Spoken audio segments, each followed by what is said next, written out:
Hey, here we go. It's Mr. Schaefer back with the one and only Bob. All right, we're rolling in here.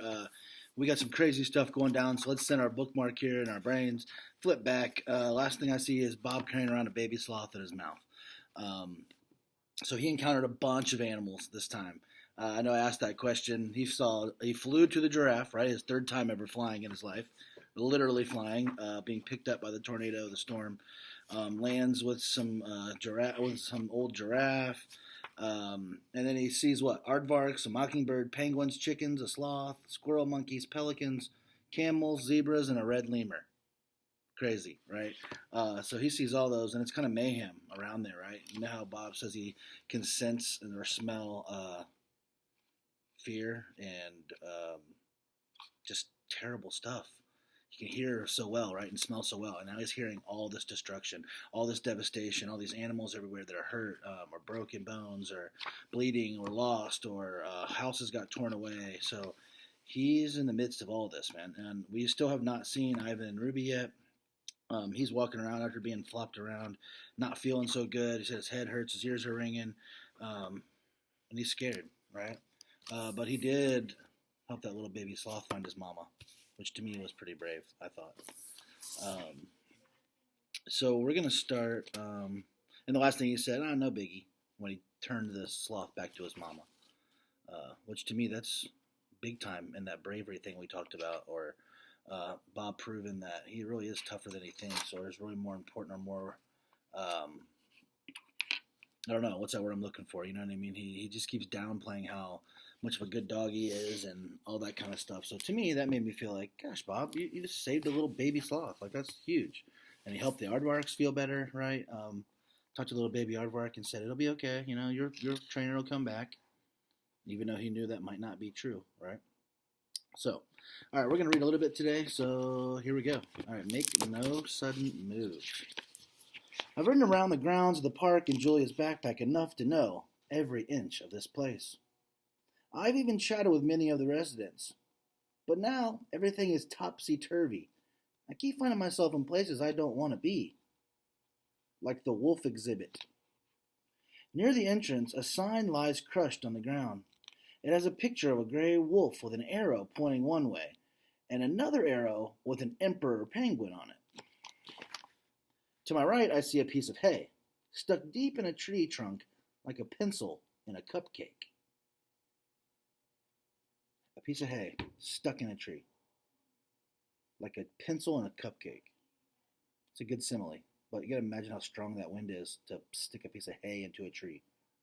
To my left, water gushes from a pathside ditch, a broken pipe. The boiling sky has settled into a solid blanket of gray, and the rain's quieted to a steady drizzle. Still, I smell more bad weather menacing in the distance. Tossed into the bush is a large informational display with a photo of two gray wolves. I don't see any other fences or barriers or an intact wall. And it dawns on me that the grumpy wolves and tiny dogs might not make the best of pals, especially under these trying circumstances. Just as I start to leave, a wolf on the sign seems to move, to blink. Oh, he isn't part of the sign. He's next to the sign. It's Kimu. Hey, I say. No answer. Something tells me I should hightail it out of there. Something else says, make no sudden moves. I hate it when my brain disagrees with itself. I split the difference, crouching, meekly, doing that whole submissive dog thing. So part of me was saying, you better run. Part of me was saying, shh, don't move a muscle. So he's just creeping along. Kimu locks his gaze on me. I try not to make direct eye contact. A lot of animals find that threatening, but his eyes are mesmerizing, glowing amber and way too smart. He moves again. Two paws appear. Big paws. Nothing like my feeble, shrimpy feet. These paws are the size of hamburger buns. Hamburger buns with lethal claws attached. Mutt versus wolf. I wait for him to launch into his pounce. But maybe if I time my escape just right, yeah, sure. In the battle of Chihuahua Mutt versus Wolf, even I wouldn't bet on the dog. Do they break your neck before they eat you? That only seems fair. My heart's doing this crazy tap dance in my chest, and I wonder if he can hear it. I sneak a peek at him.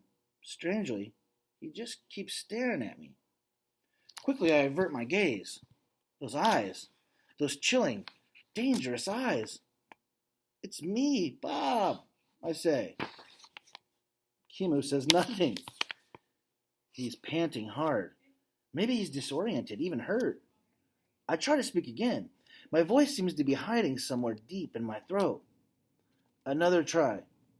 Kimu? He blinks.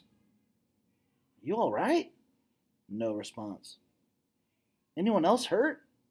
I ask. This time he seems to hear me. I don't know. His voice is a low whisper. Can I help?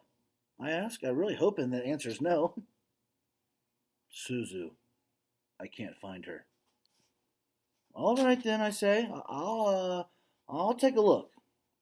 I poke around a bit, careful not to get too close to Kimu.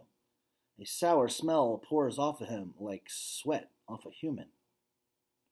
I don't see her, I say after a few minutes. But I'm sure she's fine. Just a little shook up, probably, hiding somewhere. He doesn't answer. I should go. I'm looking for some friends, I say. Anything else I can do? He looks up at the ominous sky as if the answer waiting there. I don't know, he says. I don't know.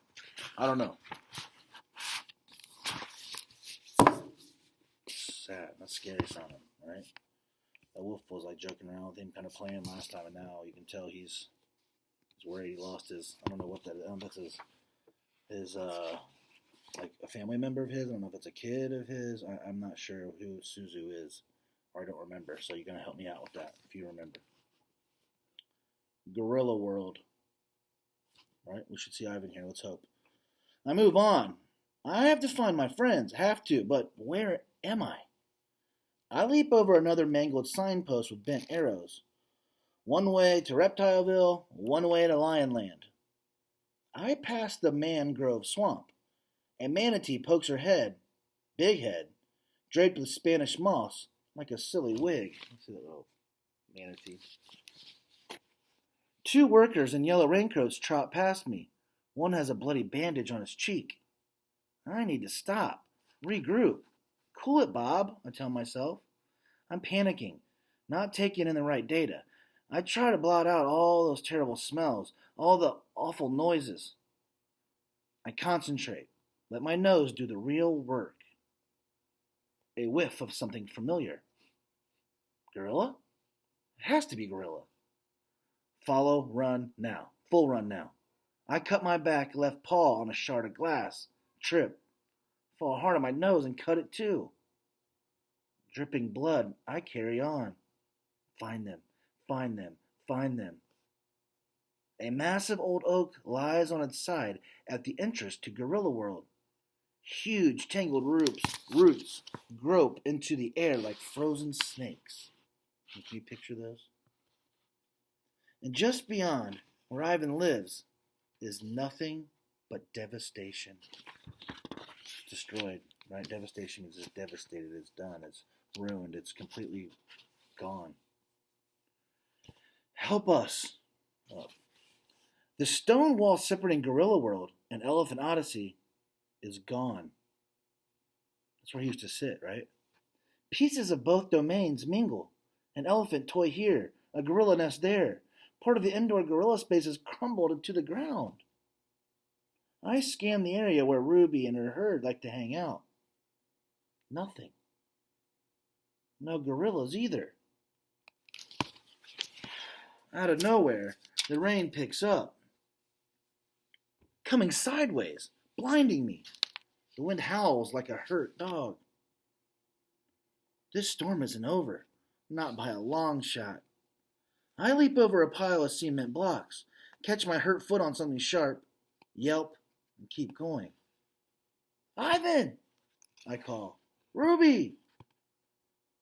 Nothing. I get to a slight rise, leap onto another overturned tree, and try to make sense of the damage. Red and blue lights cut through the rain.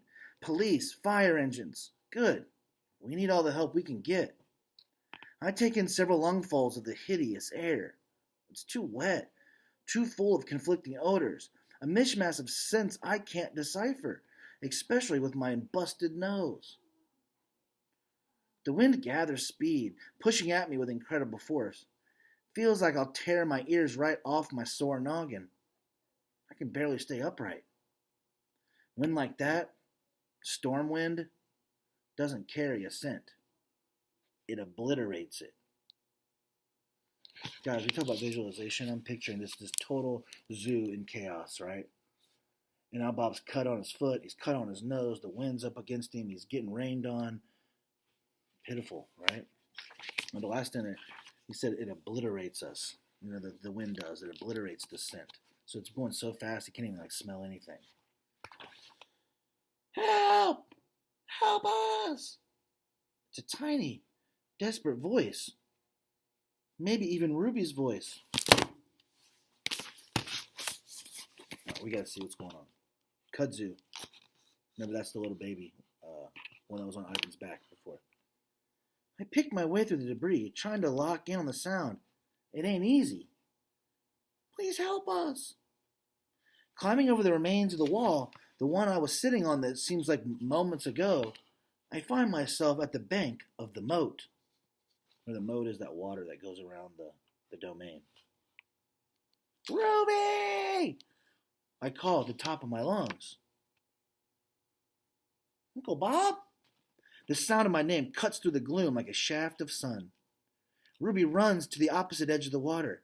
She's maybe 8 feet away, but I can barely make her out in this torrential rain. You stay there! I yell, trying to be heard over the wind. I'll come to you! I follow the bank until I come to a spot where several chunks of wall have tumbled into the water. 3 careful leaps, and I'm across. Ruby runs to greet me. She wraps her mud-coated trunk around my neck. And boy, oh boy, I am happy to see that sweet little elephant. Look, there they are. They're together. You hurt, Ruby? I ask. Is everyone all right? Ruby sniffles. Yes, but come quick. She dashes off before I can ask anything else or anything more. 5 of Ruby's aunts stand by the elephant's side of the moat. Each one has her trunk plunged deep into the dark, muddy water.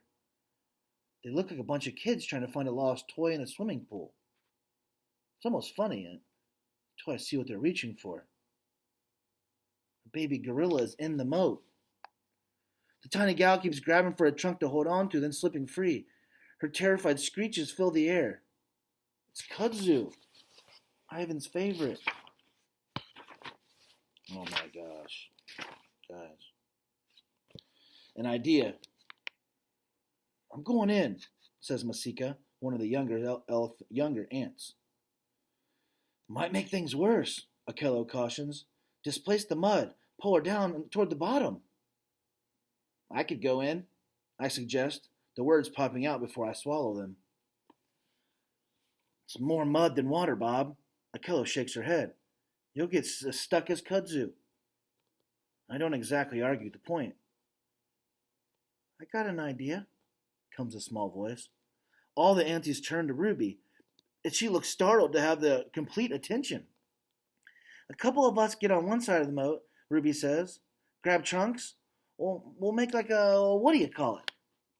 A sling, I exclaim. A hammock, like gorillas have. I don't know, Ruby. Achilles sounds doubtful. Kudzu grabs from Masika's trunk with both hands. Wait, Masika says. I think I've got her this time.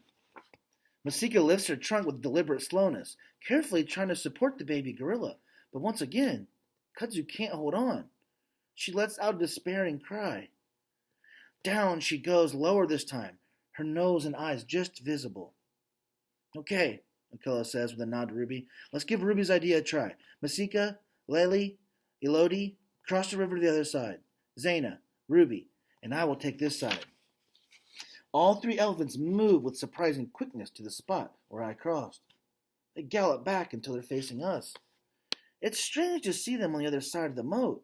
With all the wall destroyed, they're technically in Ivan and Kenyani's domain. Move down a bit, Akela instructs. That way. She motions with her head. We want to scoop her out, not push her down. 3 on one side, 3 on the other. The elephants reach out for each other's trunks, creating kind of cradle. Okay, now, says Akela. Lower carefully. Down they go into the muddy water. Ruby nearly loses her footing, so I grab her tail with my teeth. It doesn't really help, and she yelps. Ouch! But my heart's in the right place. Kudzu thrashes her tiny arms. Stay calm, I call. Easy for me to say. She looks over at me, and I'll never forget the fear in her dark eyes. Then she vanishes below the surface. I'm stopping you right there today, guys. I know you're going to be mad at me, but we're stopping right there. We have to, okay? We'll see what comes next. The rescue of Kudzu, what's going to happen? They're going to go somewhere else. What's going to happen? They're going to pull her out? I don't know. All right? What do you want me to keep reading?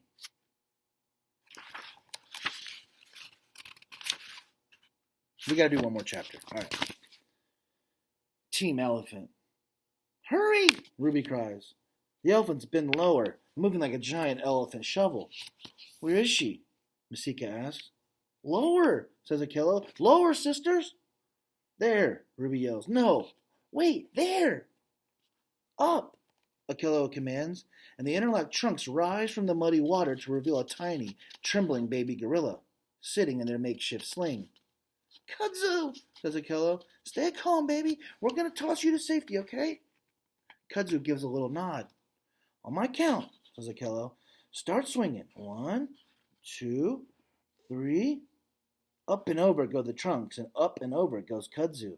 She lands with a little plop on the gorilla side of the moat, right next to Masika's rear legs. Good work, everyone, says Akela. Good thinking, Ruby. Thanks, elephants, says Kudzu, wiping mud from her eyes. That was fun. Can we do it again? Akela takes a deep breath. Maybe later, sweetheart. Quickly, I make my way back over to the moat. Kudzu, I say, follow me. Let's go find your ape peeps. Can I go with Bob? Ruby asks Akela. Akela touches Ruby's back with her trunk. I'd much rather you stay here, dear. And it's, may I? But Uncle Ivan, Ruby pleads. I'll keep an eye on her, I tell Akela. I'm going, Ruby says in her most determined voice. Maybe I can help. I helped just now. Akela hesitates but finally gives a slow nod. Probably she figures there's no arguing with Ruby. She's right on that one. Ruby crosses the moat and joins Kudzu and me. Be careful, Akela warns. There's more of this storm coming. I got her, Akela, I say. You better have her, she warns. I think I flew, Bob, says Kudzu as we weave our way through the wasteland with the gorilla. That was Gorilla World. Yeah, me too, I say. It's that kind of day. All right, we're really stopping there today, okay? We'll pick up more tomorrow, all right? This crazy storm. At least Ruby's back, but they've got there's a sign right there. Look at that last page. They're headed to Gorilla World to see what's up, right? They're there. So, see what happens next. Bye.